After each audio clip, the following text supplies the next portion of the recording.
Great. And what button do I press to keep it going? That button ought to work. All right, good. Well, thanks for bearing with me. My name is Hannah Pingree. I'm director of the Governor's Office of Policy, Innovation, and the Future. I also co-chair Maine's Climate Council, and it's awesome to see many familiar faces in this room. Lots of folks who we've worked with on climate. There's Adam from Senator King's office who helps us get money for all kinds of things. Lots of friends in aquaculture. So I'm going to talk a little bit about some of the more significant economic investments currently being made by the state, and I will say I'm giving you a roadmap of what has been done and what is coming. And I will say it's an incredibly exciting time. While we're talking a lot about the pandemic and the challenges the last couple of years have meant, they have also meant an unprecedented amount of investment in rebuilding our economy, investing in innovation and infrastructure, really focusing on how we can tackle everything from rural economic development to climate change. So despite the challenges, it's an incredibly encouraging time. I'm also happy to see Meredith in the back of the room who works with me on all of these things. First up, I'm going to talk briefly about the Maine Jobs and Recovery Plan. So probably many of you are familiar with our 2019, our 10-year economic plan for the state. I will just say if you haven't looked at it, aquaculture and the ocean is really a primary area of economic focus for the state. It was an important plan. It was put out there, sort of big goals for the next 10 years. And immediately after that plan came out in early 2020, the state hit a pandemic. And then the Governor's Economic Recovery Committee basically spent the next year trying to figure out how do we keep this economic plan moving in the right direction during a time of such upheaval, such challenge for our businesses and our communities.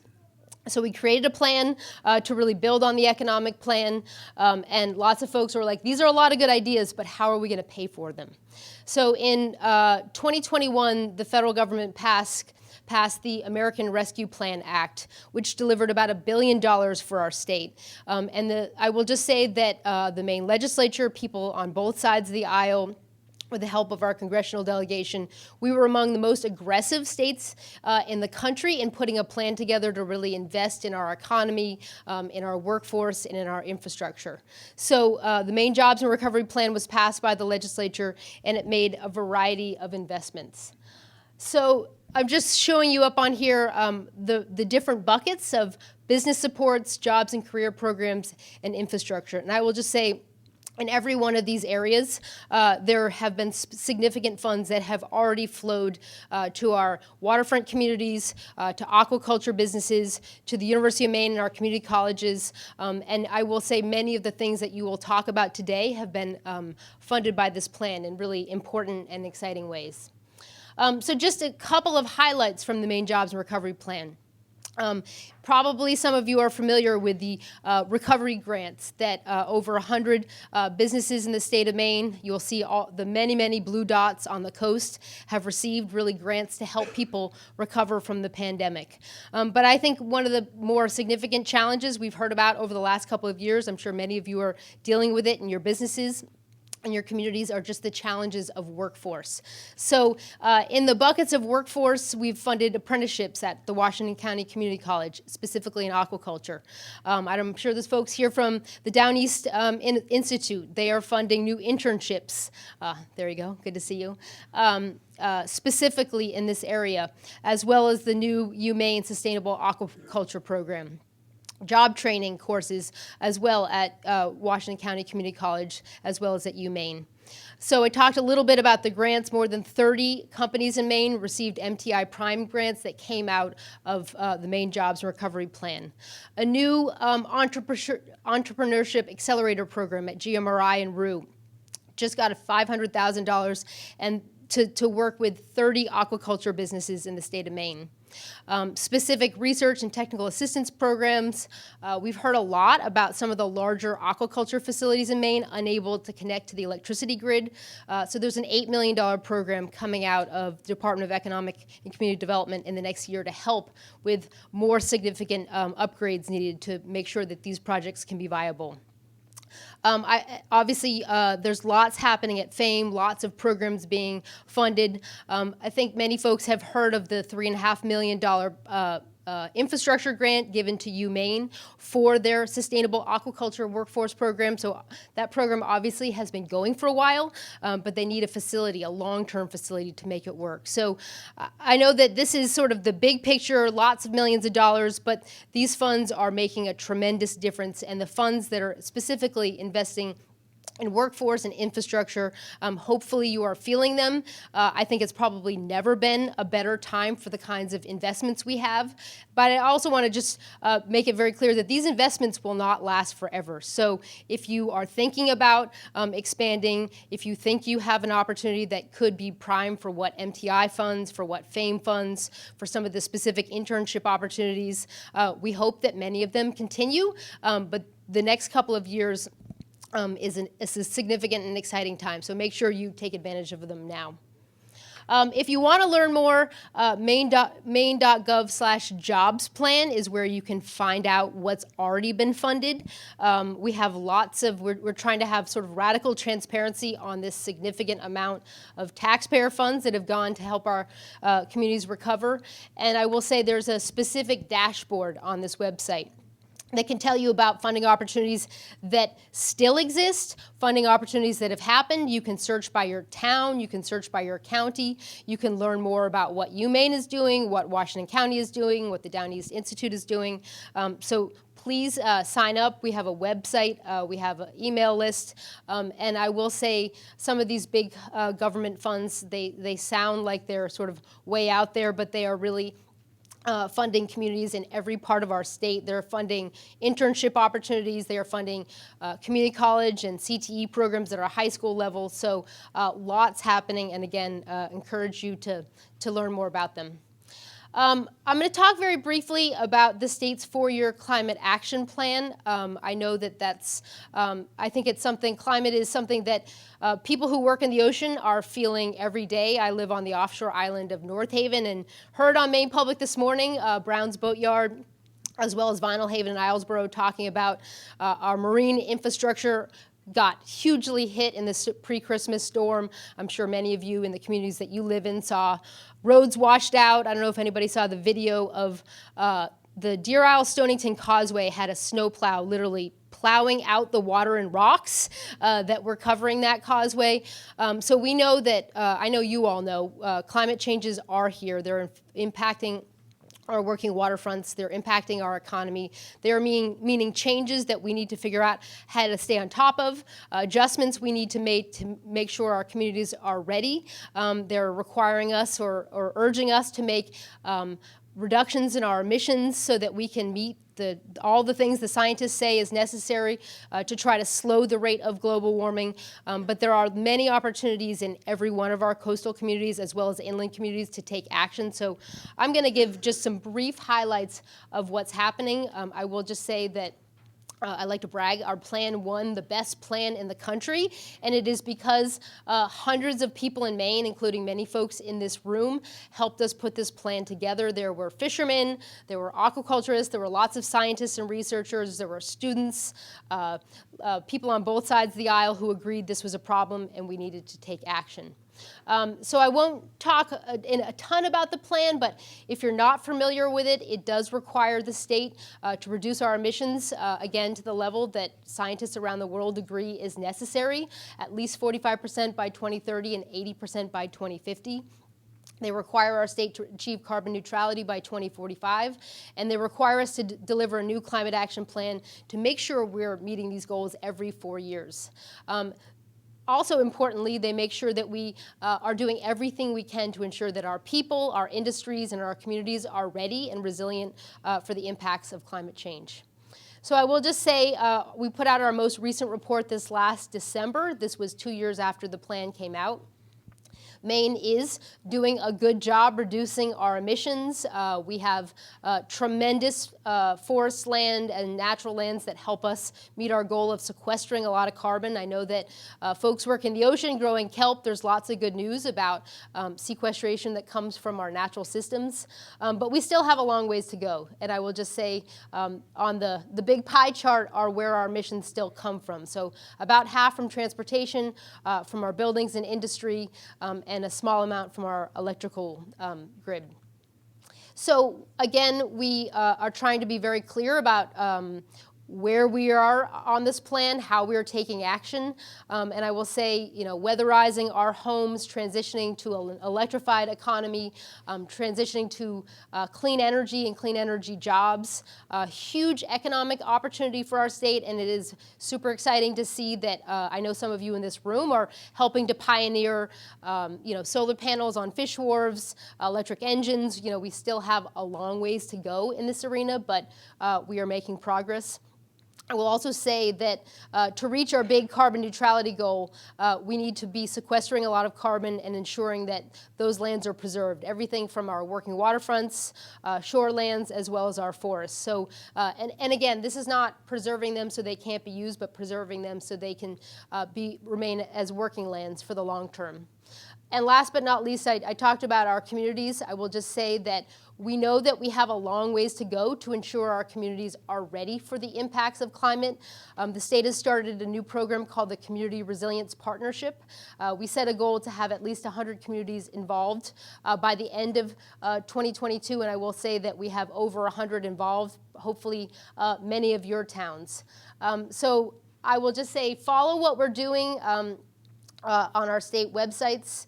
I know that there is, we are seeing, this is a headline from a couple years ago, but we saw similar roadways all over the state with this past Christmas storm, and we know we have a ton to do to prepare our communities for the impacts of climate. So each of you live in a Maine community. I think it's important that folks who are involved in the seafood sector especially are involved in the work that's happening in communities. So again, we have a state program that offers grants for whatever your community prioritizes, whether it is shoring up working waterfront infrastructure, investing in ways to reduce emissions, starting to do vulnerability planning, investing the kind of businesses that will be long-term opportunities as our climate changes. Again, we have more than 100 towns involved, lots of dots on the map, lots of dots in coastal communities all over our state. And again, these are the kinds of things that we need to do to ensure that our water quality is maintained for all of the kinds of businesses you're all running. We have tons of vulnerable infrastructure, our wastewater plants, our stormwater systems. They are not ready for what we are already seeing in the state of Maine. And that impacts, I think, many of the businesses you're all running, and certainly will impact our ability as a state to maintain this infrastructure. So again, we are working with communities all over our state. We went up to Limestone and they installed a huge solar array on their wastewater treatment plant, saving taxpayers money, investing in clean energy for their town, as well as the Maine School of Science and Math. I have 2 inland communities, but again, we have so many communities across the state that are engaged in these programs. I'm going to just quickly say that I talked a little bit about the American Rescue Plan funding. The federal government also recently passed, a little over a year ago, the Bipartisan Infrastructure Law, which is, I will say, significant funding for our communities in our state to prepare for the impacts of climate change, among other things.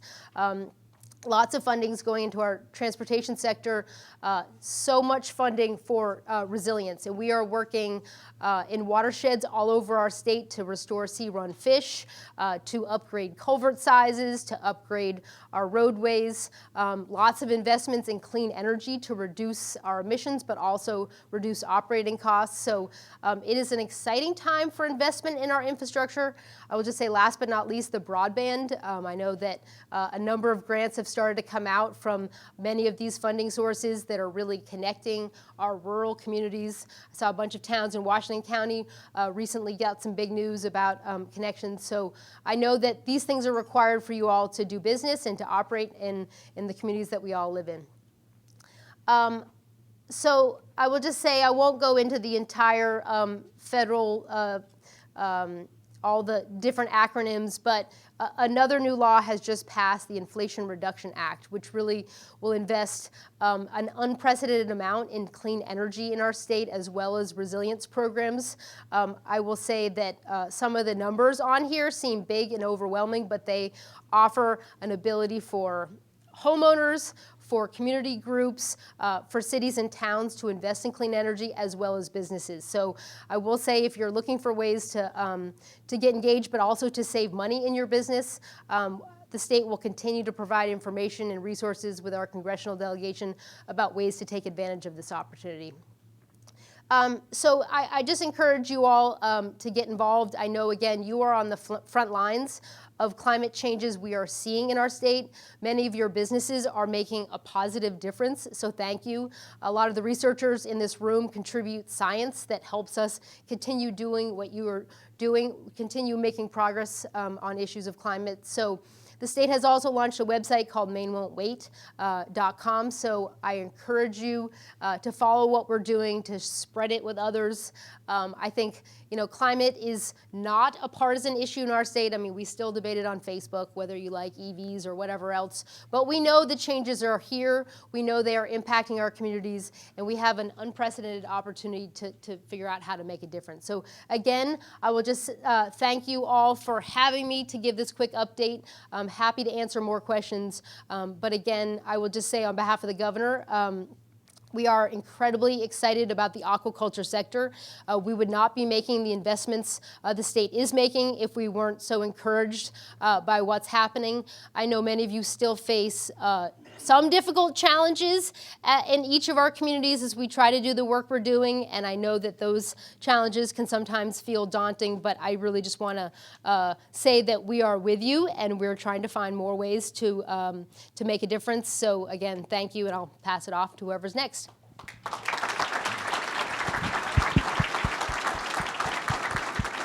Time for a couple of questions. Any questions? Yeah. Quick question for you. What do we have to do to get Maine on the approved EU shellfish shippers list? Like Mass and I think Washington State are on there. I think this applies to a lot of people in the room. Is anything? I'm going to give that to Sebastian. Talk about a segue. We polled the shellfish growers 8 years ago about whether or not they wanted to be on the EU list, and we got a resounding no from everybody. So we did not participate in the FDA study when they did it. Having said that, my phone is now ringing off the hook from growers who want to sell to the EU. So we've been in discussions with the FDA, and we hope that Maine will be one of the next states to go through that process. It's an auditing process that has to happen. The good news is, because of DMR and the leadership of Cole Canwood and the Public Health Division, we are probably in very good shape from an audit point of view. So it'll happen, but it'll take probably a year or two in terms of auditing, and then we'll be in the game. There's your answer. Just real quick, I have not bivalves, but snails, periwinkles. I want to get to Spain. And so I don't really need all that auditing, and there's probably other suppliers as well. So a periwinkle is a univalve. It's not a bivalve. Right. Is there any way you can work on that sort of This is the call I get at 11 o'clock at night when he's making a shipment at 10 o'clock tomorrow morning. Let's talk offline. I think there may be a way to thread that needle. Great. So pier infrastructure. Oftentimes, we'll bring tons of bivalves across the beach because there aren't any commercial piers. Prince Bay being an example.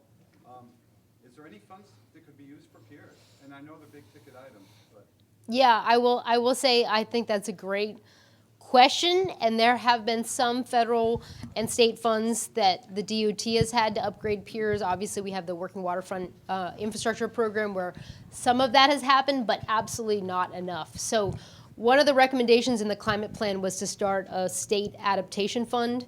We were able to pilot that with some of the federal funds that came in, but they had real constraints around their use for water systems, stormwater systems. So we had $20 million. It went out the door, very, very quickly. And I know that DMR, DOT, and others have said we need funding to upgrade piers. We need to lift piers. I just, again, saw some piers at Brown's Boatyard get washed out in that storm. So it is on the list of things that we need more funding for. So it's needed, and I think it's one of the priorities we hope will come in the next upcoming legislative session. Any other questions?